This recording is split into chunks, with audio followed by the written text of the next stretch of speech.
ನಾಲ್ಕನೇ ದಿನದ ವಿಧಾನಸಭೆ ಕಲಾಪದಲ್ಲೂ ವಾಲ್ಮೀಕಿ ಹಗರಣದ ಕೋಲಾಹಲ ಸದನವನ್ನು ಬಲಿ ಪಡೆದುಕೊಳ್ತು. ವಾಲ್ಮೀಕಿ ಹಗರಣವನ್ನು ಸರ್ಕಾರ ಮುಚ್ಚಿ ಹಾಕ್ತಾ ಇದೆ. ಎಫ್ಐಆರ್ನಲ್ಲಿ ಸಚಿವರು ಶಾಸಕರ ಹೆಸರು ಸೇರಿಸಿಲ್ಲವೆಂದು ಪ್ರತಿಪಕ್ಷಗಳು ಆರೋಪಿಸಿ ಧರಣಿಯನ್ನ ಮುಂದುವರೆಸಿದ್ವು. ಪದೇ ಪದೇ ಧರಣಿ ಕೈಬಿಡುವಂತೆ ಸ್ಪೀಕರ್ ಮನವಿ ಮಾಡಿದರೂ ಪ್ರತಿಪಕ್ಷದ ಶಾಸಕರು ಮಣಿಲಿಲ್ಲ.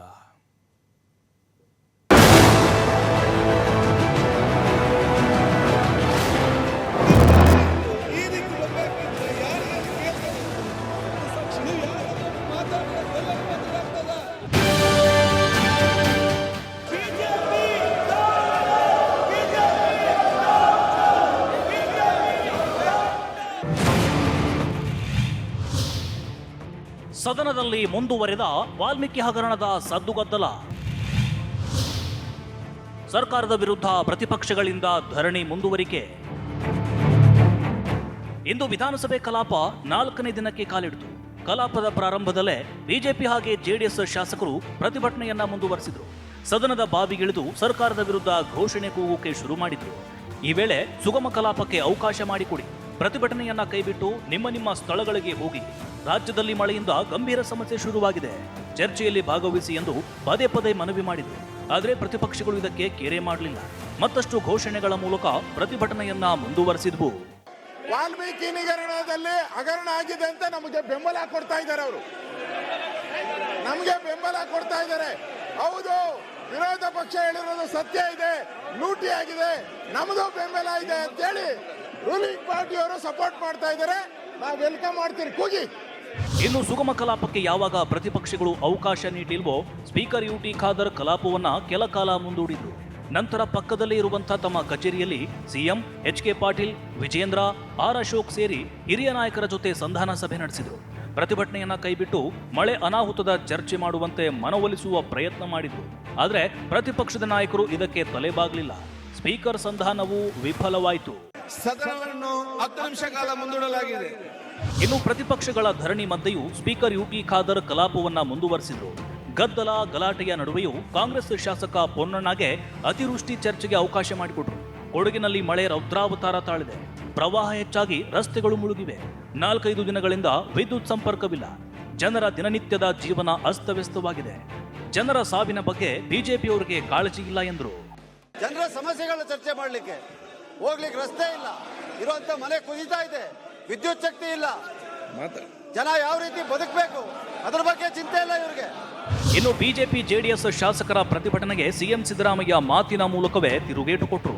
ಚಂದ್ರಶೇಖರ್ ಆತ್ಮಹತ್ಯೆ ಪ್ರಕರಣದಿಂದ ಹಿಡಿದು ಘಟನೆಯ ಬಗ್ಗೆ ಇಂಚಿಂಚು ಮಾಹಿತಿಯನ್ನು ನೀಡಿದ್ರು. ಯಾವ್ಯಾವ ಬ್ಯಾಂಕಿಗೆ ಎಷ್ಟು ಹಣ ವರ್ಗಾವಣೆಯಾಗಿದೆ, ಯಾರ್ಯಾರು ಇದರಲ್ಲಿ ಇನ್ವಾಲ್ವ್ ಆಗಿದ್ದಾರೆ ಎಂಬ ಬಗ್ಗೆ 7 ಪುಟಗಳ ಲಿಖಿತ ಉತ್ತರವನ್ನೇ ಕೊಟ್ಟರು. ಕರ್ನಾಟಕ ಮಹರ್ಷಿ ವಾಲ್ಮೀಕಿ ಪರಿಶಿಷ್ಟ ವರ್ಗಗಳ ಅಭಿವೃದ್ಧಿ ನಿಗಮ ನೇಮಕದ ಹಗರಣ ಕುರಿತ ಮುಂದುವರೆದ ಉತ್ತರವನ್ನು ಸದನದಲ್ಲಿ ಲಿಖಿತ ರೂಪದಲ್ಲಿ ಮಂಡಿಸುತ್ತಿದ್ದೇನೆ. ಬಿಜೆಪಿಯವರ ಹುನ್ನಾರ ಇಷ್ಟೇ. ಒಂದು ಮುಖ್ಯಮಂತ್ರಿ ಹೆಸರಿಗೆ ಮಸಿ ಬಳಿಯುವುದು, ಎರಡನೆಯದು ಸರ್ಕಾರ ಪರಿಶಿಷ್ಟ ಜಾತಿ ಪಂಗಡಗಳ ವಿರುದ್ಧ ಎಂದು ಬಂಧಿಸುವುದು. ಎರಡೂ ಎಂದಾದರೂ ಸಾಧ್ಯವೇ? ಇಡೀ ಬಿಜೆಪಿಯ ನಾಯಕತ್ವ ಸಂವಿಧಾನ ಜಾರಿಗೆ ಬಂದ ದಿನದಿಂದಲೂ ಕೂಡ ದಮನಿತ ಸಮುದಾಯಗಳ ಪರಿಶಿಷ್ಟ ಜಾತಿ ಪರಿಶಿಷ್ಟ ಪಂಗಡಗಳ ವಿರುದ್ಧವಾಗಿದೆ, ಮಹಿಳೆಯರ ವಿರುದ್ಧವಾಗಿದೆ. ದಮನಿತರ ಪರವಾದಂತ ಪ್ರತಿ ನಿಲುವು, ಪ್ರತಿ ಕಾಯ್ದೆ ಯೋಜನೆಗಳನ್ನು ಜಾರಿಗೆ ತಂದಿದ್ದು ಕಾಂಗ್ರೆಸ್ ನೇತೃತ್ವದ ಸರ್ಕಾರಗಳೇ. ಸಿಎಂ ರಾಜೀನಾಮೆ ದಿನ ಹತ್ತಿರವಿದೆ ಎಂದ ವಿಜೇಂದ್ರ, ದಲಿತನ ಪ್ರಾಯೋಜಿತ ಹತ್ಯೆ ಎಂದ ಅಶೋಕ್. ಇನ್ನು ಸದನದ ಹೊರಗೂ ಕೂಡ ವಿಪಕ್ಷ ನಾಯಕರು ಸರ್ಕಾರದ ವಿರುದ್ಧ ಕಿಡಿಕಾರಿದ್ರು. ಬೇಲಿಯೇ ಎದ್ದು ಹೊಲಮೇದಂತೆ ಇನ್ನು ದೊಡ್ಡವರ ಹೆಸರು ಹೊರಗೆ ಬರಲಿದೆ ಅಂತ ಬಿಜೆಪಿ ರಾಜ್ಯಾಧ್ಯಕ್ಷ ವಿಜೇಂದ್ರ ಹೇಳಿದರು. ಅಲ್ಲದೆ ಸಿಎಂ ಸ್ಥಾನಕ್ಕೆ ಸಿದ್ದರಾಮಯ್ಯ ರಾಜೀನಾಮೆ ಕೊಡುವ ದಿನ ದೂರವಿಲ್ಲವೆಂದು ತಿಳಿಸಿದರು. ಇನ್ನು ಅಶೋಕ್ ಮಾತನಾಡಿ ಇದೊಂದು ದಲಿತ ಅಧಿಕಾರಿಯ ಪ್ರಾಯೋಜಿತ ಹತ್ಯೆ ಎಂದು ಆರೋಪಿಸಿದರು. ಸತ್ಯ ಸಂಗತಿಗಳನ್ನ ಮರೆಮಾಚಿ ಇವತ್ತು ಸದನಕ್ಕೆ ಮತ್ತು ರಾಜ್ಯದ ಜನತೆಗೆ ತಪ್ಪು ಸಂದೇಶವನ್ನ, ತಪ್ಪು ಮಾಹಿತಿನ ಕೊಡ್ತಕ್ಕಂಥ ಪ್ರಯತ್ನ ಮಾಡಿದ್ದಾರೆ. ಒಂದಂತೂ ಸತ್ಯ, ಮಾನ್ಯ ಮುಖ್ಯಮಂತ್ರಿಗಳು ಈ ಹಗರಣದಿಂದ ತಪ್ಪಿಸ್ಕೊಂಡು ಹೋಗೋದಕ್ಕೆ ಸಾಧ್ಯ ಇಲ್ಲ.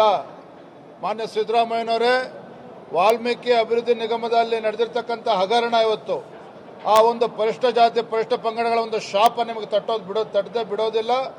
ತಾವು ಉತ್ತರ ಕೊಡಲೇಬೇಕಾಗ್ತದೆ. ಈಗಾಗಲೇ ಎನ್ಫೋರ್ಸ್ಮೆಂಟ್ ಡೈರೆಕ್ಟರೇಟ್, ಇವತ್ತು CBI ಎಲ್ಲವೂ ಕೂಡ, ED ಎಲ್ಲವೂ ಕೂಡ ತನಿಖೆ ಮಾಡ್ತಾ ಇರೋದ್ರಿಂದ ನೀವು ತಪ್ಪಿಸ್ಕೊಳ್ಳೋಕೆ ಸಾಧ್ಯನೇ ಇಲ್ಲ. ರಾಜೀನಾಮೆ ಕೊಡ್ತಕ್ಕಂಥ ದಿನ ಬಹಳ ಹತ್ತಿರ ಬಂದಿದೆ. ಮುಖ್ಯಮಂತ್ರಿ ಇವತ್ತು ವೀರಾವೇಶದ ಒಂದು ಭಾಷಣ ಮಾಡಿದ್ರು. ನಮ್ಮ ಸರ್ಕಾರ ಯಾರು ಭಾಗಿಯಾಗಿಲ್ಲ, ಯಾವ ಮಂತ್ರಿನೂ MLA ಭಾಗಿ, ಹಂಗಾರೆ ರಾಜೀನಾಮೆ ಯಾಕೆ ಕೊಟ್ರಪ್ಪ? ಬುದ್ಧಿ ಇಲ್ದಿರ ರಾಜೀನಾಮೆ ಕೊಟ್ರ ನೀವು? ಮಂತ್ರಿಯ ರಾಜೀನಾಮೆ ಯಾಕೆ ಕೊಟ್ರಿ? ಬುದ್ಧಿ ಇಲ್ದಿರ ಕೊಟ್ರ? ನೀವೇ ಒಪ್ಕೊಂಡಿದ್ದೀರ 89 ಕೋಟಿ ಲೂಟಿ ಆಗಿದೆ ಅಂತ. ಈಗ ಸಾವಿನ ತನಿಖೆ ಮಾಡೋದು ಬಿಟ್ಟು, ಲೂಟಿಯ ತನಿಖೆ ಮಾಡೋದು ಬಿಟ್ಬಿಟ್ಟು ನಿಮ್ಮ ಸರ್ಕಾರದಲ್ಲಿ ಹಿಂಗಾಗಿತ್ತು ಹಂಗಾಗಿತ್ತು ಅಂತ ಹೇಳಿ. ಒಟ್ನಲ್ಲಿ 4ನೇ ದಿನದ ವಿಧಾನಸಭೆ ಕಲಾಪ ವಾಲ್ಮೀಕಿ ಹಗರಣ ಪ್ರತಿಭಟನೆಯಲ್ಲೇ ಕೊನೆಯಾಯಿತು. ಕಲಾಪ ಪ್ರಾರಂಭದಿಂದಲೂ ಬಿಜೆಪಿ ಜೆಡಿಎಸ್ ಶಾಸಕರು ಪ್ರತಿಭಟನೆಯನ್ನ ಕೈಬಿಡಲಿಲ್ಲ. ಸರ್ಕಾರದ ವಿರುದ್ಧ ಘೋಷಣೆಯನ್ನು ನಿಲ್ಲಿಸಲಿಲ್ಲ. ಆದರೂ ಗಲಾಟೆಯ ಮಧ್ಯೆಯೇ ಸಿಎಂ ಹಗರಣದ ಚರ್ಚೆಗೆ ಉತ್ತರವನ್ನ ಕೊಟ್ಟರು. ಕೊನೆಗೆ ಸೋಮವಾರಕ್ಕೆ ಕಲಾಪ ಮುಂದೂಡಲಾಗಿದೆ.